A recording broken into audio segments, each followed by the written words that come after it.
Txotx Garaia eta Baionako Kupela sagarnotegiak bere lehen txotxa eginen duela bihar, antxe bi sagarno berrin jastatzeko parada izanen da, hoietako bat Irisarriko sagarrekin egina osoki ongi balia. Eskuaraz bakarrik ospatzen diren literatura azokak indartzeko Doinuele sare berria osatu dute, aurten ere eskaintza zabala gure mintzairan. Arratsalde on Baionatik eta Hortzirala baita berehala, asteburuko hitzorduak aipatuko ditugu ere, nola ez. Baina lehenik hasteko urtemuga berezia, gaur 50 urte betetzen baititu, abortua legeztatu zuen legeak hemen Frantziako estatuan aldaketa biziki handia jendartean, baina mende erdi bat geroago oraindik zailtasunak daudela diote elkarte eta ikerle batzuek.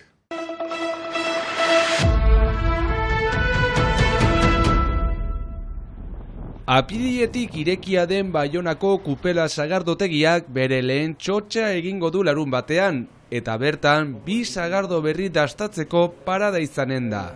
Eta hemen ikoizten ditugu orai, hemen bertan bi sagardo, horten, eta badira beste bi kupelak Astigarrako sagardoekin eginak direnak. Eta larun batean irekitzen dugu beraz lehen kupela, Irisarriko sagarrekin egin dugun beraz sagardoa. Hitzordu berezirako Camille López eta Artur Iturria errutbilokalaria gonbidatu dituzte, baina lehen txotxa egiteko ohorea kupelako lehen langileak izango du, Anak, hain justu. Aurten Irisarriko sagarrekin egindako sagardoak ez du Euskal Sagardoa sormarkan sartzeko aukera izango. Baina ondo bidean, heldu den urtean, Euskal Herri osoko ekoizleek izango dute eskubidea, garrantzitsua iparraldekoentzat ere. Bai, garrantzitsua da. Laster izanen da ofizialki egiten ahalko dugu Eskola Sagardoa dela. Baikizu indute Europako mailan indute ofizialtasuna, ipar eta egoko ekoizleak egiten aldute beraz Eskola Sagardoa, sormakari buruz sagardoa. Behar dira paperak eta betetu eta diazkoa ez da ofizialki egiten ahal, baina berdin da, iparraldean egina da.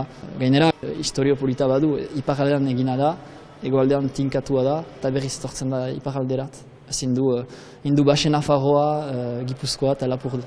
Sagardotegia iaz ideki bazten ere 10 urteko ibilbide luze baten fruitua da. 10 urte barne gauzak asko egintugu, hasi dugu sagardoa ekoizten Astigarragan 2015. Ideia zen hastapenetik eskual sagardoa, eskual kultura edatzea iparraldean eta Frantzin, eta eksportazio merkatuetan. Eta beraz, tiarra lan askorekin sagardoa saldu dugu pizkat denetan, gehienik hemen iparralden, superfizie handitan, ostatuetan, eta orai gure sagotegian, Baionan. Eta 10. urteurren berezia behar bezala ospatuko dute apirilean. Apirilaren 5, egorretik goiti, lehenik sagotegi menuarekin, egorritan, egun gozoa pasten ahalko duzu hemen, eta 6etan hasiko ditugu kontzertuak, lehenik Atzarbalerekin, gero Kilimak taldearekin, eta gero Gozategi taldearekin, bukatzeko DJ Doi taldearekin gauan, eta izanen da momentu gozu bat, pesta, errikoia, eta urririk izanen da, sartzea, beraz denek etortzen ere zirezte, eta plazerekin eta ongi ospatuko dugu 10 urte. Sagardoaz gozatzeko parada beraz, bihar arratsaldeko 8:00 Baionan Kupela sagardotegian.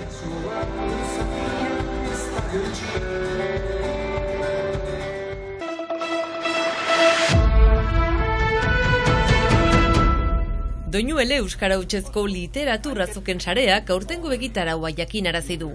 Euskarari eskaintzen zaizkion 8 plazak batu egin dira nazio mailako sarea osatuz, zelkartuta eta indartuta, osasuntsuago izango direla nabarmenduta. Ustu saetze guziak bezala ez, beti elkarrekin gauzak errexago egiten dire, eta baten arrimoan desanimatzen zaelaik ere pixkat indar hartzen duzu dena ez. Zergatik ez, elkartu, gure esperientziak partekatzeko, batak bestearen gandik ikasteko, eta saretzeak beti ekartzen du ez, indartzea eta ikusgarritasuna. Hori bai, publiko zabalari jakinarazteko badirela Euskara Hutsezko azokak Euskal Herrian, eta hori biziki importantea zen.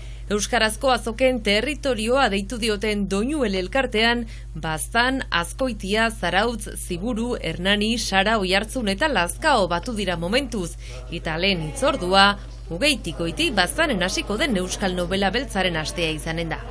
Hasiko gara, istentean, eta aste osoko programazio badugu, liburu aurkezpenetatik hasi, mendiko itzuli bateraino. Musika tartean ere bai, mai inguruak, eta solasaldiak, dokumentalak, pixka denetak egiten dugu. Eta tartean, azoka hori egiten dugu Bazkalondoan, liburu aurkezpenak eta gero, karrikirik jartzen ditu novela aurtengo edo etorriko diren konbidatuen novela beltzak hor salgai.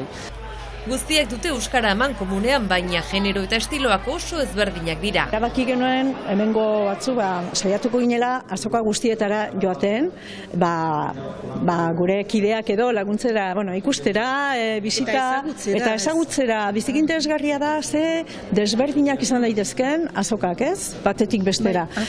Bai sormen aldetik eta eskaintza aldetik oso urte emankorrak izaten ari direla nabarmendu dute. Guk sorpresa hartu genuen Ziburun, herriko jendea, baitezpada euskal irakurlea ez den jendea, harritu zen ikusi zuelarik zenbat sorkuntza zegoen euskaraz, ez? Eta egia da ere haur eta gazte literaturan.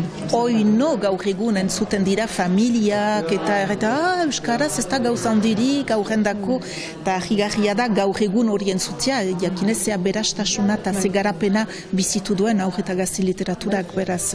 Doinueletik gonbidapena luzatu diete euskara hutsean lanean ari diren edo sor daitezkeen azoka eta proiektuei eurekin batzeko.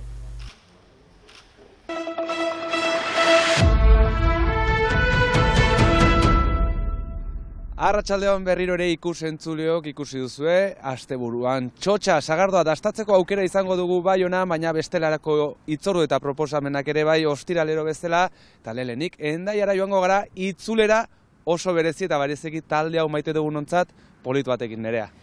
Hori da, Izaki Gardenak jakingo duzue dagoeneko, baina kontzertua eskainiko dute, beraz gaur Hendaian. Itzulera esan duzu, 4 urtez egon dira zuzenekoetan izan gabe, 4 urte oholtzatik kanpo eta berriro itzuliko dira, diska berria atera baitute berriki, eta esan bezala, hainbat hitzordu dagoeneko konfirmatuta daude, Hendaiako hau ibliko dira baita ere Bizkaian, Araban, Gipuzkoan, Nafarroa, baino lehen hitzordua Borderline fabrikan, hortxe tren geltokiaren ondoan, gaur, gaueko 9:00 goiti, 10 eurotan. Eta Hendaian jarraituko dugu, kasu honetan beste hitzordu bat, igandean izango da, Kalakan talde ezaguna, Hendaiako orkestrarekin batera, egongo dira San Vicente elizan, arratsaldeko 5:00 goiti, eta hau urririk izanen da.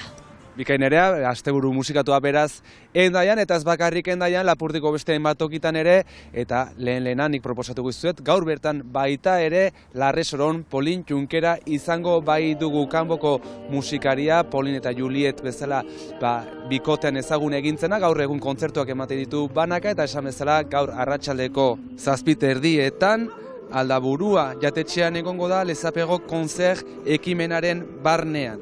Hori gaur Larresorori dagokionez, baina bihar Ziburun festenkari izugarrizko gaualdi izango dugu, hau 7:30 hasita, gudadantza, mundu guztiak ezagutzen duen Andoni Oio Kiegi zenbait maite dugun Altzarbale, Tartxers eta DJ Uzkuluz Siberuatik etorriko zaizkigu, esan bezala Ziburura. Eta igandean 2:30 bertso saioa izango dugu Urruñan, Erika Lagoma, Josu Sanjurjo eta Maialen Arzaiusekin euskal presoen laguntzeko. Beraz, azken proposamen hau Urruñan, eta Urruñan bertatik artista izugarri bat dugu euskalduna, baina musika orientala proposatzen digun Aiurre. Horixenik, igandean iraganen den kontzertu bat aipatuko dizuet, hain zuzen azkeneko biltoki xalan iraganen da Iban PG artistak bere azken egitarmoa aurkeztuko duelako.